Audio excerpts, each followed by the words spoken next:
was changed. This is not a basilica with a Greek cross plan. This is a traditional Latin cross plan. We have a long nave, and now it's the longest in the world, 186 meters. When you're getting out, if you want to get inside the basilica after the visit, you're going to see in the central line, in the middle of the nave, even the measure of all the other basilicas in the world. In that case, we were showing off a little bit, like okay, you were reaching just this point. No? St. Paul Cathedral is just reaching that point, the other one, so that's the kind of thing. Then on the other side, which was the reason why, no? Michelangelo was a man of the 1500s, no? A man of the Renaissance, but then it took really more than 1 century to build the basilica. In the beginning of the 1600s, Paul V, the one which was putting his brand on the facade, had a different mentality. And we were fighting hard in the beginning of the 1600s, so the Roman Catholic Church was fighting against the Reformed churches in the north, and the whole Europe was in a huge struggle or war of religions connected with the different approaches to the Christian religion. And so the idea is now we have to enhance, let's say, the authority of the Pope. How can you do it? Okay, you are adding more and more of the nave just to make it the biggest church in the world. No, and leave just down there very far the Pope, because when the altar down there is the altar of the Pope, if it's very distant, the importance is rising in some ways. We're not getting that close. On the other side, now this place can host even 60,000 people, not like a stadium. Like when we have a solemn mass, imagine the energy. There is a little bit of politics inside, not just to. There are chairs, sometimes they're building bleachers like this inside. See, in wood, not provisional or temporary ones. It is again a multifunctional place, so you have to imagine when there is just an ordinary mass, there are those benches, let's say, toward the arms down there, just a small part. They're always there for the ordinary masses. Then, if there is a bigger mass, they're having chairs. The chairs can even reach this point. It depends on the event. What's happening on Wednesday? What happens on Wednesday? What's Wednesday? No, Wednesday there is a meeting with everyone. Not everyone. No tours? Sorry? No tours on that day? No, on Wednesday morning we cannot make tours because Italy is blocked for the Pope. What's happening out there? All the chairs and the... No, the people are just sitting. The Pope is talking to them. They can make questions to the Pope. Meeting with the Pope, the papal audience. Every Wednesday? Or Every just... Wednesday. Oh, okay. Every Wednesday. So it's. But now they were. The Pope was moving it inside because it was too hot. No, in an auditorium. Now he brought it back because the climate is better, not to do it outside. No? Getting back to the basilica, now 186 meters for the nave. The ceiling on top is reaching 45 meters. No, and we can see also that the way we are dealing with proportions here is not working. Our mind cannot frame correctly this place. For example, the stages that you can see up there, now which are representing some of the virtues of the Roman Catholic Church, they are 7 meters tall. Small angels there. You can see people there, so you can relate with this. But this is like the small angels you're putting on a shelf in your house, but they are 2 meters tall. You see, but it's very difficult for our mind to frame such proportions, no? And another detail, no? On top the ceiling is covered with gold. It's not solid gold, there are plaster stuck with decorations, but there is a layer of real gold on top. That gold is playing with our senses because the light getting inside from the windows from the artificial light. In the past, there were glasses, it's kind of a system with candles and the light is reflected on the gold, and on us is just falling down a golden light. This golden light is making us feel more serene because it's warm light, no? You cannot do anything again about it. It's like on the other side, what is quite amazing is that the people walking here, and we are going to be one of them, they're just strolling in this place. They're relaxed, like they are in a square. No? Why? For a specific reason. No? Even if the project made by Michelangelo was changed throughout time, the long nave, but also the decoration here. This is very rich decoration, gold, multicolored marble. This is a Baroque decoration. It was made after, no, from the 1600s, the 1700s. He just wanted a minimal line to enhance the beauty of his project, no? This was a man of the Renaissance. But still, we keep something of the project by Michelangelo. During the Renaissance, art and architecture, they were looking, the artists and the architects were looking for harmony, no? So everything was made following the proportion of our body, and everything that grows in nature. So it's made with our proportion. We are part of it. We are part of this harmony. We belong to this, and that's why we can stroll easily inside the basilica. We are part of the work of art in some ways. If you're going into a Gothic basilica, no? Like this, 10 times smaller, with those kind of proportions, you feel like a small ant. Here you are just up. No? You're just strolling. You are part of the work of art. No? A little bit, of course. It's very big, but look at the people. I don't see people like getting here like this. No, so that's the kind of feeling. Most of that everybody has its own approach. Let's see. Inside.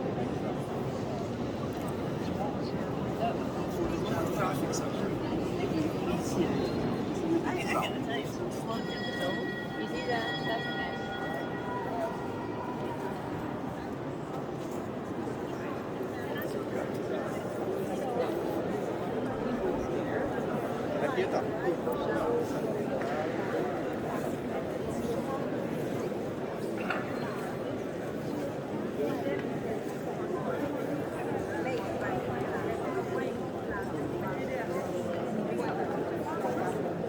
Det er altså tilbage i renaissancen, vi snakker 1500-tallet.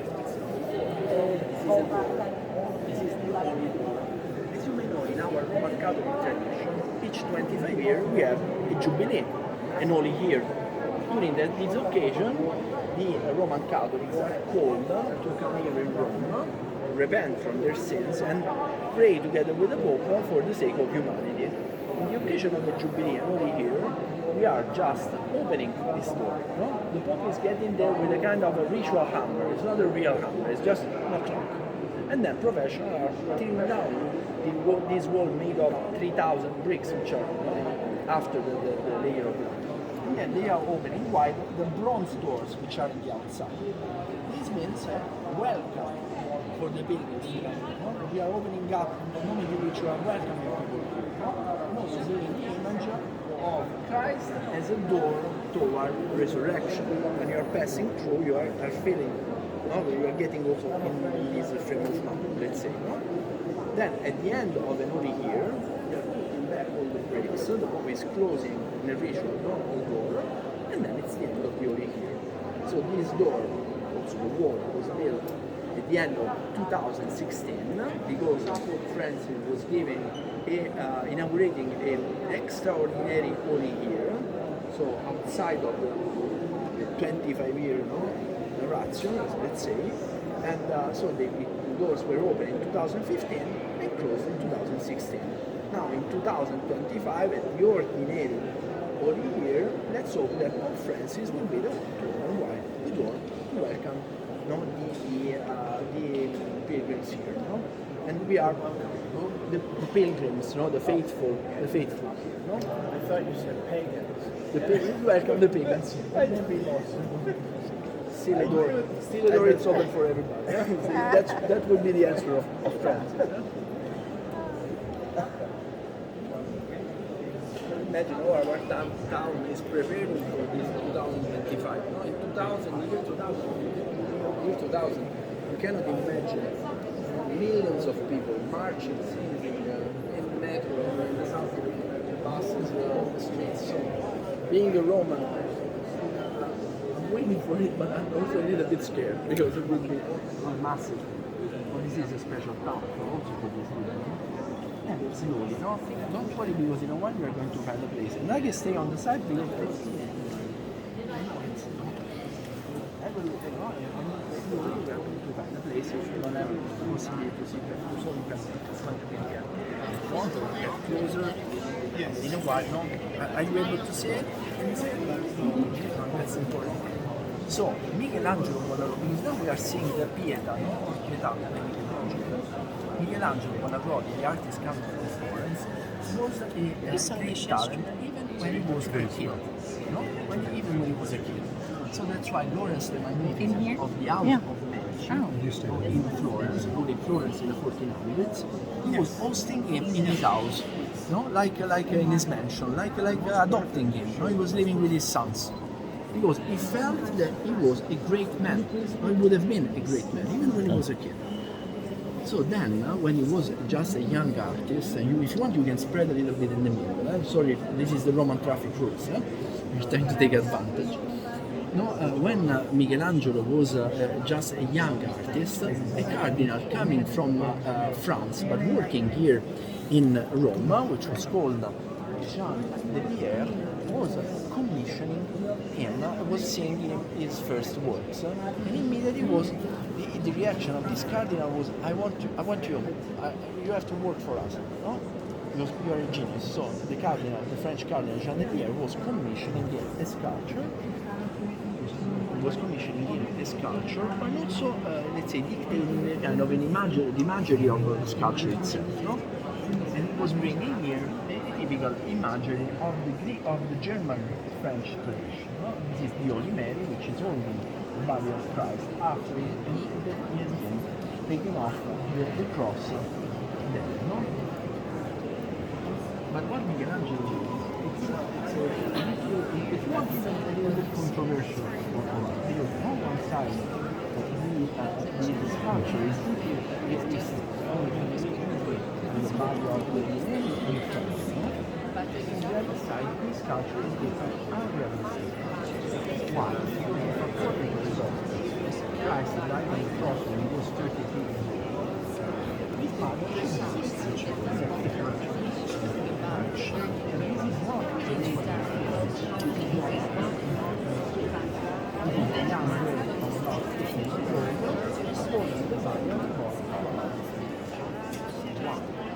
It is a theological side. Even if you are a theological side, so even if you are reading the Divine Comedy by Dante Alighieri coming from Florence as Michelangelo just a couple of centuries before, in the last book of the Divine Comedy, the Paradise, he is aiming the Holy Mary like this. Holy Mary, you are both the mother and the daughter of your son. Wow, in this Christ is the embodiment of God. All the relationships are failing. She is both. On the other side, probably Michelangelo wanted to portray the kind of a revolution brought in by Christ. No? What better than a young boy and a young girl to give the idea of bright future, no? Opening up a blow of fresh wind, no? Changing the history of the world. No? So that's why probably you can see a young boy and a young girl. On one side, no, the Holy Mary here is taking on his role, his mission. No? She's offering the body of Christ for the sake of humanity. But on the other side, she's just a mother. You can feel the grief, even if it's not a shouted grief, it's like a silent grief. You can see her neck bending, closing a little bit the eyelids and raising one hand toward the sky. And that hand, in a very humble but noble way, means something. She's just asking God, why is this happening to him? So you can see, it's like a silent thing, but there is a struggle inside this sculpture. That's why this is very moving work of art, On the other side, is something really down to the earth, connected with the sculpture. This down to the earth is, let's say, Michelangelo and the age in which he was sculpting this, because he was completing the sculpture when he was 24 years old. When he was going around Rome, everybody was saying, well, you know what, I've seen a marvelous work of art, the Pietà, and they were saying the Pietà by another person. Nobody was saying his name because nobody believed he could be the one, not being so young and making such a masterpiece. So he didn't love it, so he was getting back on the stage, and when you can see that there is a belt which is dividing the vest of the Holy Mary, he sculpted his name in the middle. Just a signature, so nobody is going to say that it's another person which did it. After this, it was so famous, it was even before the David, that there were biographers writing each day of his life. He didn't have to sign anything more, was the beginning of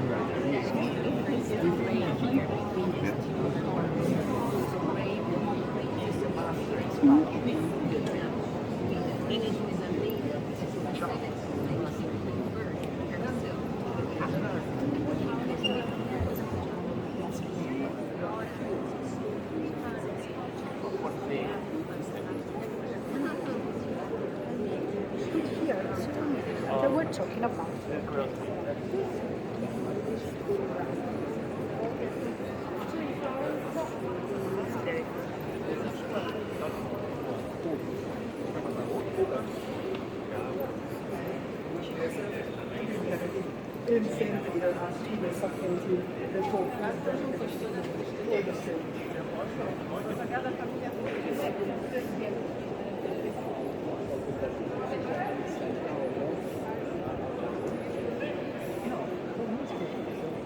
like not a big thing. But let's come a little bit over the center.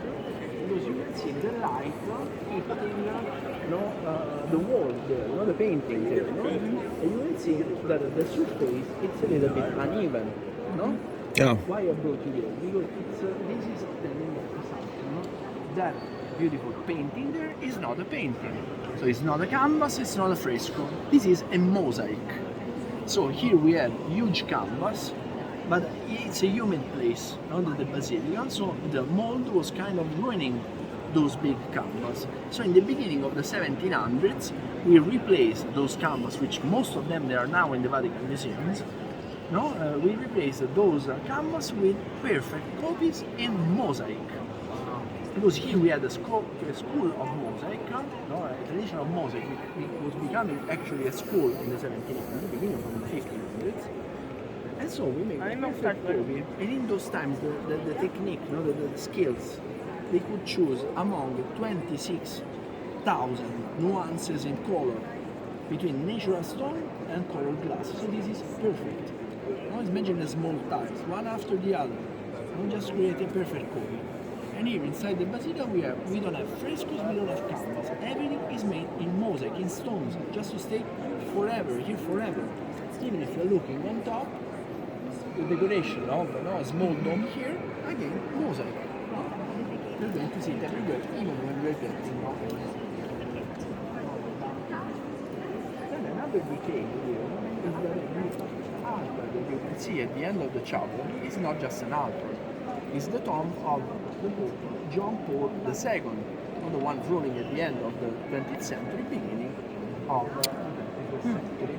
So he is buried there, and then it was proclaimed a saint. He was first buried inside the grotto.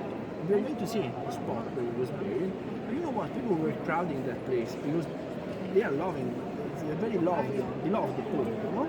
So the Pope after Benedict XVI was just taking him and just putting him inside the basilica, just to dedicate a small chapel for all the people which want to get there and pray on his bones. So to tell you the truth, down there was another Pope there. Innocent XI was moved in a spot down there. So it seems like a game of chess. But the point is that through this you can understand how this place is continuously upgrading, updating to the new needs of the faithful. So that's the point. So it's not. It seems like a museum. It's not. It's always adjusting. The work in progress I was mentioned. See, when did you say the mosaic? In the first half of the 1700s, which for us is yesterday, for the Italian sensibility. But if somebody is coming, let's say from China or India, what the ancient Romans were doing was the kind of yesterday. So standards are changing, according to our place from which we are coming. Then just to give you the idea of this kind of continuous working process, even the two stations that you can see there, which are portraying two popes, are really two popes very close to us in terms of time. This is Pius XI, the one which in 1929 was establishing the city of the Vatican. The other one on the left, Pius XII, the one which was ruling during World War II. It's quite close, So it seems like a museum, it's not.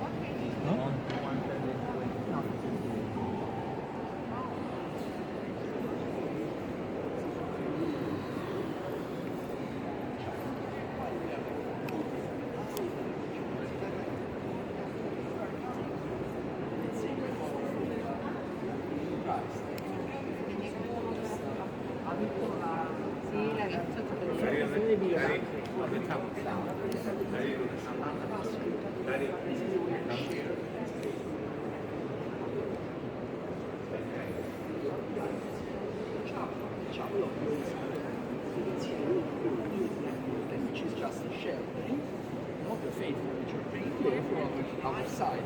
Still, we have this double mode, let's say, visitors and people which are coming here to pray. This is the art, by the way, of the Roman Catholic Church. Then I cannot leave the tour there, but just at the end of the tour, with a due respect, I'm sure you're going to give to the people there, you can get there on your own and have a look. But of course, I cannot lead a tour in such a place.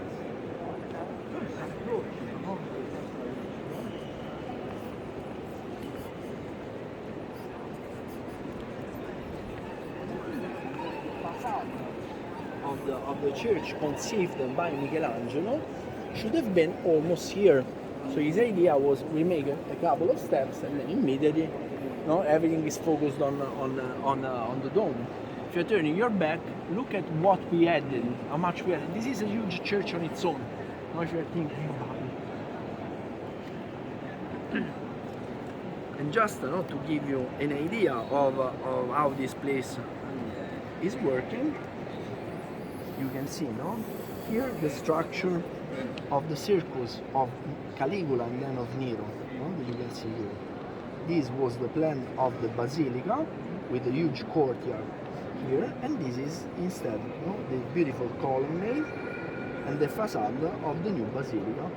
So the idea was also on one side to cover with the new basilica all the structures of the ancient one. As you can see, layers, layers, and layers. And we are going to explore one layer when we're getting into the underground, because the new basilica has been built just destroying the older basilica and creating a strong platform. Why? You don't want it to become like this in a few centuries, Yeah. So they create a strong platform raising the level of the ground, but when you get down, because one part in which there are no walls on top was the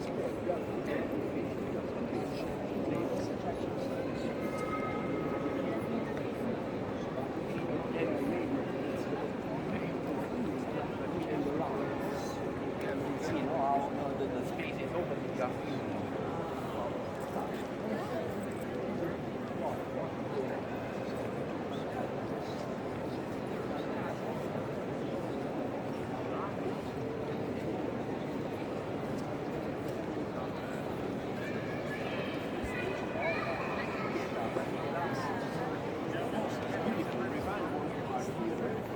this is instead the most long statue that we have here inside. This is a statue which is believed to be of the 5th century AD, so 16th century ago, which was inside the original basilica by Constantine. It's portraying Saint Peter blessing holding the Chiesa, which are the symbol of his authority. Now, just to give you an idea, faith is something that we cannot measure, not physically. Look at the legs and the feet of the statue. They are completely worn out. Why? Imagine 16 centuries of people coming here. Imagine you are a pilgrim. You are getting there finally. You are coming here in Rome. You are going to meet the bones of St. Peter. You are getting there. You are touching a foot, a leg, putting your forehead on top, kissing it while kneeling, Imagine 16 centuries of people doing so. And now this is the COVID era, we have this. Otherwise, we would have done just the same. Yeah. In these days. When did they stop the touching? No, just when there was the COVID in 2020. Oh, is it? Oh. Otherwise, this would have been open. And this is such a tradition that in this day, in these past weeks, you could see people stretching to get there. Yeah. Even with this. Right. Yes. You have to imagine this statue is so loved that on the 29th of June, which is the festival of St. Peter and St. Paul, we are even dressing this statue. We are taking away his halo, and then putting on him a real papal hat, the papal vest. Now these dresses are inside the treasure of the basilica, like a museum of the basilica itself. why we are dressing in this way, no? St. Peter, because we want to celebrate, to praise him as the first pope, no? Dressed as a pope. So this is the most loved statue here in Sun. Could you tell us what is it made of? Is it Ah, brass? so it's bronze. So sorry. So no, it's bronze. Sorry. He has one shoe on and one. No, he's saying that everybody that touched him before many, many years had worn See, it down. 16th century of people just Touched touching it. it, kissing it. But he used to have toes.